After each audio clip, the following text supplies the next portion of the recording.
The powerful Uesugi possessed a single large weakness, that their daimyo had usurped power by holding the previous ruler to ransom, refusing to deploy his substantial army if he was not made heir. Now the legitimate heir, Lady Yamanouchi, had returned, with the backing of the Empress and an increasingly powerful conspiracy of Uesugi commanders. With preparations complete, it was time for Yamanouchi to reclaim her lost birthright, and for Nariko to hammer a stake into the heart of her most deadly rival. Now hear this! By imperial edict, I hereby grant Aya no Kata of the Yamanouchi Uesugi line the court rank of Juichi, and declare that she is now the recognized daimyo of all lands currently claimed by Kagetora of the Nagao Uesugi line. Most gracious thanks, Your Majesty. To those who have gathered to express their support for me and for their clan, I thank also. But now many of your friends and comrades must be informed of the Empress's will and asked to make a decision. There need be no fighting. There need be no cause for turning brother against brother, now that the Empress has settled the question by decree. All must be reminded of this. My lady, your father is no doubt proud of the courage you have shown, but if you are to be granted such high rank in the imperial court, then are you not asking them to not only bow to you, but also to the Empress? Indeed. All must bow to their liege by blood, and their divine ruler by the will of the heavenly regalia. Do you disagree? No, my lady, your majesty, I apologize. Forgive my unrighteous question. Please, allow me to say a few words. Kaj, do you think they'll really be convinced? Tying Nariko into the deal is going to make people pretty mad. No doubt many of their lords are skeptical of the imperial cause. It seems everyone is these days, especially with Masako in the back of their minds. But they lost the war to us. That may have beaten a measure of respect into them, or submission. As if they won't hold grudges.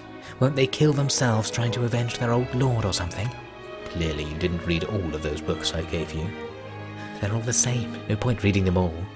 Bushido cannot be defined by a single mind. You must understand the aspects presented in each.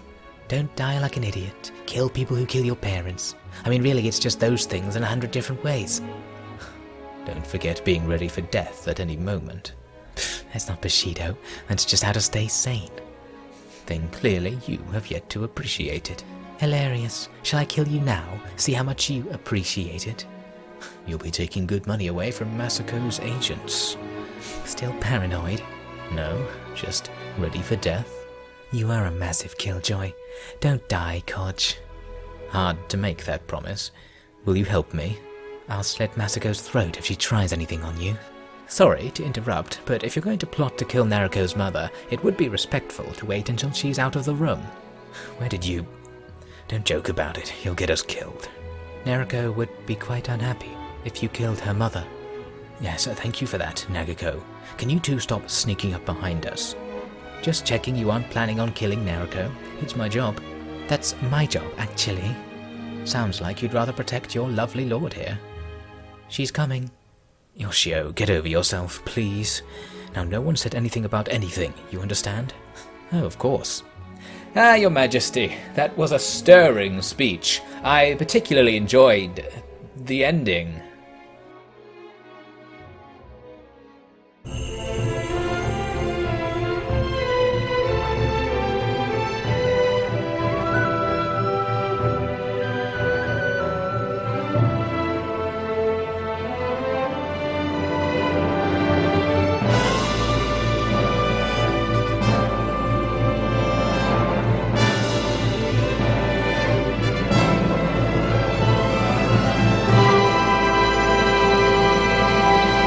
Hello and welcome back to Nariko's Treasure, where there's an important decision for the Uesugi clan to make. They need to decide whether they will stay with their current lord or side with the new and rightful lady of the clan, and indeed side with Nariko. Now that Lady Yamanouchi is one of Nariko's vassals, the territory is in effect going to be ours to control.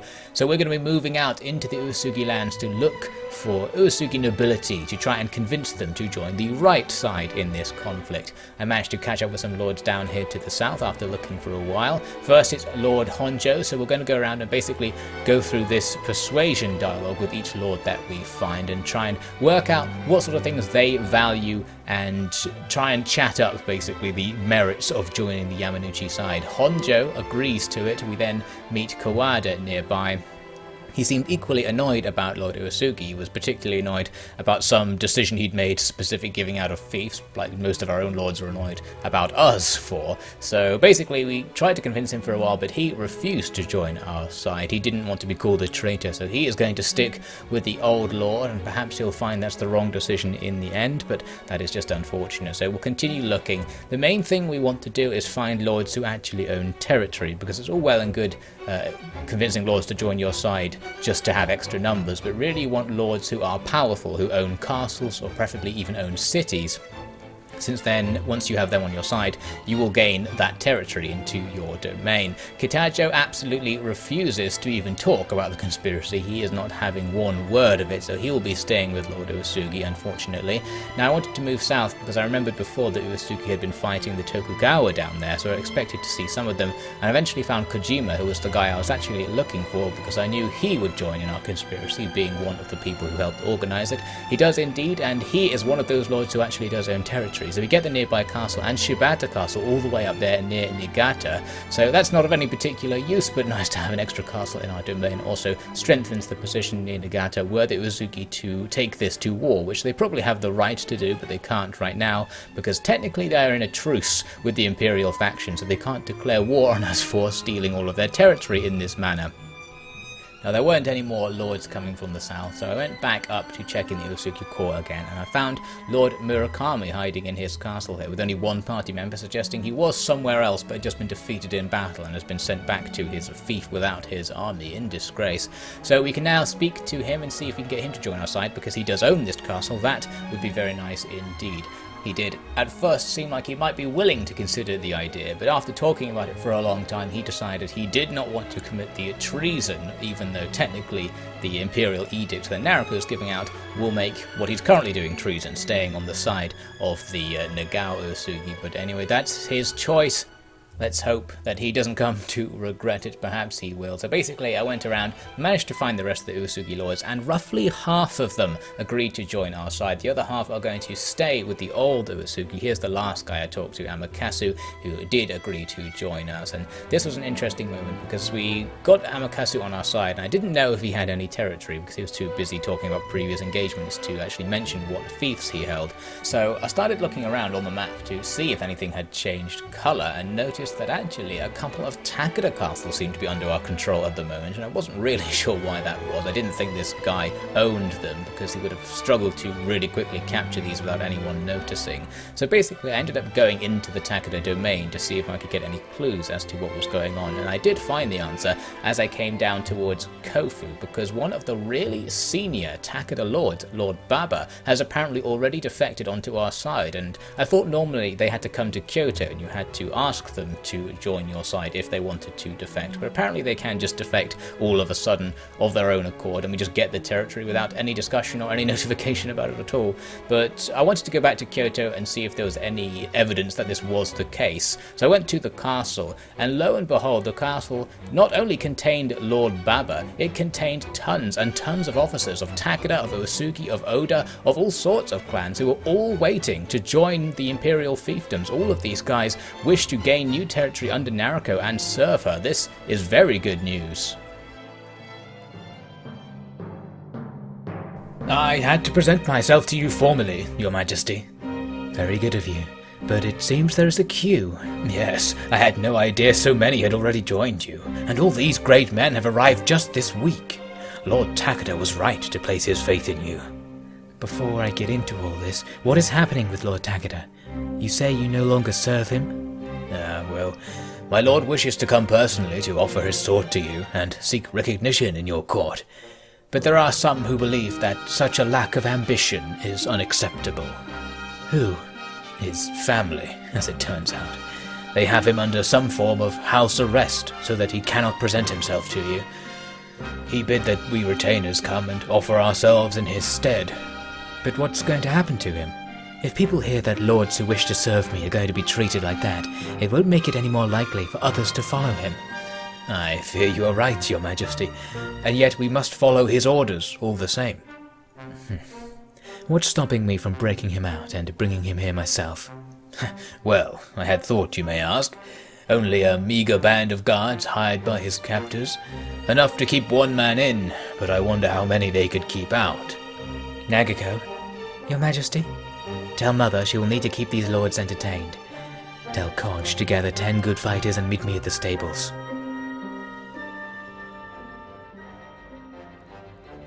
Back in the city of Kofu, we're rushing forwards to try and get to the castle, but in the city streets we're attacked by these guards, so now we've got a little fight on our hands. A Hatamoto who came with me is wounded, Mari and Gajira are behind me and they shoot down one of the enemies. Nariko quickly cuts down the rest of them, clearing a path forwards towards the castle for us to go on. I thought there might be more enemies, so I'm just checking up at the end here, but eventually it turned out that was all of them and we can go into the castle to try and look for Takeda, but apparently there are even more guards inside who are going to try and fight us even inside the castle halls. Mari and Kajira went ahead of me and ended up fighting to their defeat against the enemy guards, but Nariko should be able to take them all on by herself thanks to her superior armor and ability to block these guys in the tight confines where they can't properly use their spears. We're backing this guy towards the end of the hall. He's doing pretty good at keeping the pressure on us, but we're able to block all of his hits and cut him down. One enemy left standing next to Mari's wounded body. Nariko gets the most embarrassing miss of the campaign, shooting just over his shoulder into the wall behind him,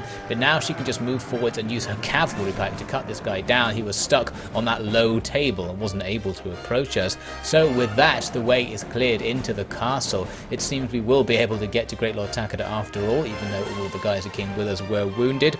So let's hope he is grateful for breaking him out of this house arrest and see if we can finally come to an arrangement about what's going on with the Takeda clan. The moment I heard anything, I knew it would be you. Your Majesty, you still remain my most loyal Hatamoto. Lord Takeda, I still have much to repay you for. It was nothing. I don't think the heavens called it nothing when they sent you to me. I think that finally we can complete the process we spoke of previously. Have my lords paid their respects to you? Yes, they are staying in Kyoto. I will send them back as soon as they have received audience. And now that you are under my protection, you are no longer at war. It will be up to you to rebuild Kai in peace. That is all I ever wanted, all I ever needed. Your Majesty, I know that it is not becoming of a daimyo to rely so much on another, but truly you have saved Takeda. Saved it. From me. No, only from the madness of these wars. Soon you will be working alongside the great lords of the land, not against them. The successes of one clan will bolster them all, and you shall be honored for being among the first to win his people this advantage. How does a maid keep such messy quarters? I bet even she herself doesn't know where the edict is. Is someone... That's right, walk on by. Plenty of food still to serve. Stinking. Wait, look at that.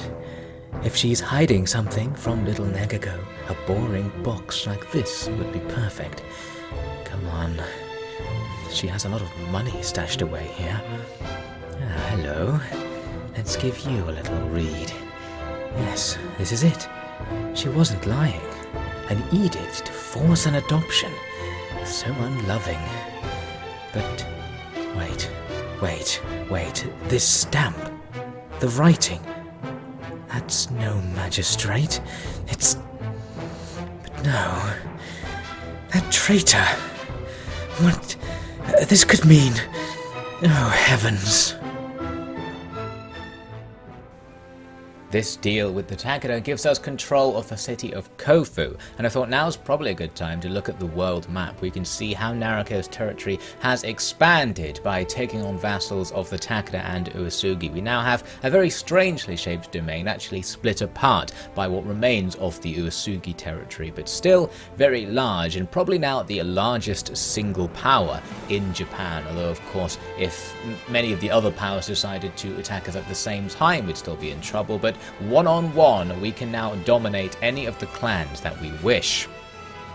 Now, with all the politics over, it's time to go back to applying our clan strength to the Amako clan, who we are still at war with. So this is now about a week later. We've refit our forces and are now moving out west to meet with Lord Ishida, our official clan strategist, who doesn't seem to like me very much right now. He likes me a bit more for actually showing up. He's called a campaign against the Amako, so we're now gathering lords in order to make an attack. I have free reign to not really join him, since I am superior in rank, of course, but he can still give me these little missions, and I can do these in order to improve my reputation with Lord Ishida, and I might as well do that since we do have a negative reputation with him. So first he wanted me to go and scout some nearby Amako settlements, which is easy enough. You just go and walk up to them, and there were no Amako forces, of course, as usual, so nothing really happened for it, and we got a bit of improved relation there, so that's all well and good.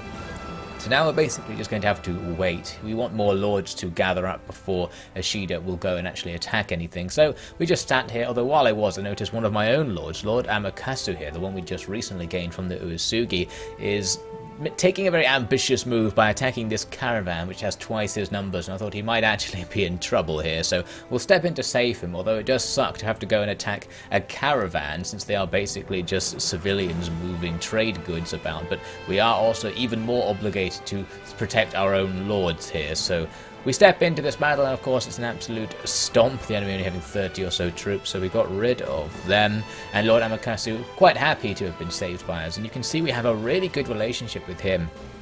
And I think this is because Nariko is extremely honourable, and certain lords who respect honour get a very large bonus to their relationship with you if you are honourable, basically. So that's probably where that's coming from. There are 2 or 3 other lords in a similar camp where they have near 100 in terms of their relationship. So with that done, we go back to waiting, and after a while we get about 5 or so lords gathered up, but Lord Ishida apparently was just trolling our clan's military, because after waiting for everyone to gather, he suddenly just runs back and calls off the invasion. We can see we get a message down at the bottom saying the quest was completed, so I don't know what all that was about. Then Lord Kojima calls a feast for us up in Shibata, so here's a problem arising from having a giant split territory. It's all the way over there, this feast location, and now all of our lords are going to be travelling up there and basically abandoning the rest of our territory in order to go to this feast. We ourselves are going to stay behind, though. We need to do some business in Kyoto, handing out fiefs to the many lords we have who don't actually have any fiefs. You get a constant relationship penalty with them every day, I think, as long as they don't have a fief, and there is a fief unassigned for them to get. So we'll just have to give them out and get the absolute hate train from all the other lords getting annoyed about the fact that they're not getting all these minor villages. Once all matters are sorted, we can go back out against the Amako, and we learn they're actually attacking us for once at Sasayama here. Luckily, I happened to be right next to it. Went over to find it's just 30 men trying to lay waste to the village. We'll deal with them soon enough. So I fought them in a village battle, and the interesting thing about this is the 2 sides spawn right next to each other, and our army's grown so large that it actually takes us quite a long time to get into formation once you spawn, because you spawn in a weird blocky square formation that's pretty useless. So the enemy are actually going to get a surprisingly effective attack against us by hitting us before we've actually formed our lines and hitting some of our guys in the back as they try to move backwards into position. But soon enough, once our forces all together, we can just overrun them with cavalry and the like as usual. So that came to an end, and we went on towards the city of Tottori, gathering 2 allied lords on the way. I considered actually attacking this city, but it still has around 500 defenders inside. We might be able to muster something like 400 on our side here. So it wouldn't be impossible to take it, especially if we attacked in multiple rounds, like retreating in between to heal up wounded. But I decided not to bother. I thought what we could do is go into the interior of the Amako's territory and just capture one of the castles right in the middle, because it probably won't be very heavily defended. And although it's not going to be much use to us because it's not on our own border, it will disrupt the Amako at least and persuade them perhaps to go in for peace. I'm picking up Lord Tokuda here on the way, who absolutely hates me. He is hostile towards Nariko as a result of all the fiefs being given out, but in theory, fighting alongside your lords can improve their relationships. They like fighting in large battles with their lords, so you get relation points for that. but it looks like a large battle isn't on the cards, because as we arrive in the Amako's core, the Amako main force was there gathering at the castle, but they just scatter to the winds as we get anywhere close to them. They do not want to fight, and it seems that Great Lord Amako too does not want to fight. He is looking for a truce right now. I considered not going in for this truce, because we could actually still capture one of those castles, but I thought that's probably a little bit useless to us, having a castle out in the middle of nowhere. Plus, we don't want Nariko's overtures of peace to be undermined by actually not taking a peace deal when it's offered, so we will take that peace. That's the war with the Amako coming to an end, and we will now disperse these lords and start heading back. We actually gained, I believe, 1 castle of territory in that war, so overall a positive experience for our clan at least. So now we'll head back to Kyoto to see what happens next. Nariko? Ah, you're here. What are you writing there? Summons. I intend to gather the lords here to try and convince them of my warban once again. Oh, are you sure that will work? It almost certainly won't, but I must keep trying. I can't give them any excuses to keep fighting. Ah, I see. Well, may I question you on a different matter? I'm surprised you haven't already. What is it? Well, do you remember my handmaiden, Tani? Yes, Nagiko's godmother. While you were on campaign, she was cursed with a foul ailment, and is no longer with us. Sorry to hear it. Oh, you needn't worry about her. But I would like to ask that, as her replacement, you lend me young Nagiko. Nagiko? But why her? Is no one in your staff suitable? It would bring me great comfort to know that Tani's replacement, while not a relative by blood granted, is of the same ilk, and as a servant of the Empress, she surely has the dignity suited to the role. I don't train my servants like you do. I don't think she'll really be up to your standards. Oh, well then it would be my pleasure to give her such advancements, and surely she will be pleased to have a more stable life here in the capital. She was not brought up for a life in the field. She must yearn for the halls of the palace again. I couldn't really say about that, and I don't know. I don't really want to give her up. It would only be for a short time, dear. I'll come out of this rut soon, without doubt. I'd simply ask this of you as a temporary favor, please. If it is to be temporary, then I suppose she will want a break once she hears the news.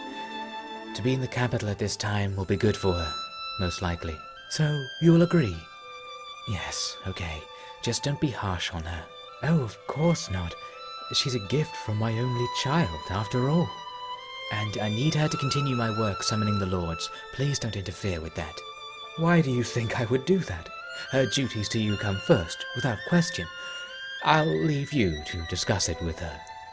Wait, tell me what Tani died of. She'll want to know. I'm no physician, darling. All manner of symptoms. I'll find out before she comes to join me and tell her then. Promise her that. Leaving Nariko in the capital with Masako to organise this new giant meeting of all the lords, we go out to meet with Lord Kikuchi. He refused to talk to us about politics. Of course, we wanted to get him to defect back onto our side to get our territory back, but he did have another mission for us to improve relations. It's another rebel base assault, and the base was right next to where we were, so I thought we might as well come in and actually do this. A quick skirmish here in the doorway to get inside as enemies rush out to try and stop us from getting in, but they are going to fail. Our team just overwhelming them, especially with the help of Nariko. So once we are in, we're basically going to have to work our way through this place and deal with the fact that enemies are going to be spawning around us as we move, like this guy right here who just suddenly appears in front of us. He seems to just not even notice Nariko standing there for a while, but suddenly he realizes what's going on, but we can still cut him down. He has no armor, so a single hit pretty much anywhere on the body will bring him down. So down he goes, and we continue on. There's a tower here with enemies coming down the stairs towards us. I shot one of them off, but then a new set of enemies appears from that doorway, and a volley of Teppo fire has to be very quickly avoided. We managed to get away without damage, but now have to charge up into a close melee. They've got their Naginatas, which have giant range, but our cavalry pack of course has even more range, so we can cut them down quickly. Then two swordsmen appear for a little duel with us. We just about managed to take them down. Our team not being very helpful right now because they're trying to hold their position and are just firing with their ranged weapons, so in a second I just order them to charge. Then we have a duel with this Naginata wielding monk who gets a hit, breaking Nariko's guard there, almost hitting her again, but one of the Onobushi came in to take it and we cut that guy down in the end. And our whole team seems to have been knocked to the ground. I think they might have been attacked from behind by an enemy melee combatant, or perhaps they were just shot from a distance. Either way, we now are severely outnumbered by the enemy forces still in the base and need to be pretty careful if we're going to cut all these guys down. Our first target is going to be this gunner here, who doesn't seem to notice Nariko running up until the last second. She cuts him down as he finally reaches for his melee weapon. Another guy appears and tries to attack our allied gunner, but gets cut down while distracted. This monk looks like he wants to run past Nariko, but she insists on a fight and manages to win, but there's another gunner just behind. She dodges the shot and then charges at him. He again has a Naginata, but we can back him up against this wall where he can't use his range properly, and finally cut him down here. There's more enemies up on this little tower. Kajiro's loading up a Teppo to fire at them. Probably would be better to just charge them here like Nariko is doing. So we come up and begin the attack. Unfortunately, this guy survives our first hit. We back him into the corner, but take more damage from his friend. We're now on the verge of death. We're able to fight this guy to a win, but now there are more enemies down there with Teppos. If we step off, we might just get shot immediately. So I duck down, checking the minimap and seeing that more enemies are coming towards us. I didn't want to fight them in this little enclosed space, so I realized I could just jump off the edge here and take the fight outside of the base where there'll be a little bit more room to maneuver. Although actually the first thing I'm going to do here is try and fight them right on this corner, because all the guys with guns won't be able to use their weapons properly on the corner. But unfortunately that Naginata wielder somehow broke Nariko's guard there and cut her down. There's no penalty to this at all, and all of our troops were only wounded, so we don't lose anything, but we do lose the opportunity to get relationship points with Kokuchi, unfortunately there. So next I headed back to Kyoto, and Gonosuke, our administrator, informs me that there's been an argument between Lords Matsunaga and Kitabatake, two of the really loyal and central lords to the regime. So it's up to us to go and sort this out and find out what the issue is. Kitabatake is Lord of Tsu, so I went to try and find him there, and indeed he was just patrolling around his territory. So we can ask him what exactly the problem is, and it turns out the problem was pretty much unknown even to him. He just says that Matsunaga seems to hate him for some reason, and that he's being annoying. So we can ask Kitabatake to back down from the quarrel, basically, and because he really likes us, and because Nariko has a moderate persuasion skill, I think 5 or 6 out of 10, this basically allows her to get her way in speech check things like this. We go and see Matsunaga nearby at Kyushu, and he reveals the problem is that Matsunaga thinks Kitabatake is too honourable, too soft on our enemies, but if he has a problem with Kitabatake, he probably has that same problem with Nariko, though he's not voicing it apparently. But we can ask him to basically just let it go, and he says that since he is friends with Nariko, he will forget about it. So there we go, we've solved that issue, nothing really came of it, and our internal politics are once again secure. So we can now go back to Kyoto to see how Nariko's getting on organising this meeting, and if we can, try and convince all of the other lords and daimyo to finally bow to our will and stop fighting both us and each other. Splitting the Uesugi clan into legitimate and illegitimate branches destroyed their capacity to fight Nariko or any of their old enemies. While some lords were affronted by the strong intervention by the still forming imperial administration, most stood to gain from the downfall of a powerful rival. But their causes were still ultimately damaged by the acts, as it had been shown that to vie for the shogunate by the traditional path was no longer going to be allowed. In effect, the path had already been travelled and destroyed by Nariko, who acted as a shogun herself when it came to war. Still, the fact the imperial experiment had not failed immediately was now stacking legitimacy atop the strong base of the Holy Regalia's decision. And so, when Nariko summoned the lords to gather in Kyoto once again, they indeed arrived, unsure exactly of what to expect next. So that's all for now, thank you so much for watching. We'll see how Nariko's peace conference ends up leading to a war, but also gives us some clues on how to make the war ban actually work in the next episode of Nariko's Treasure.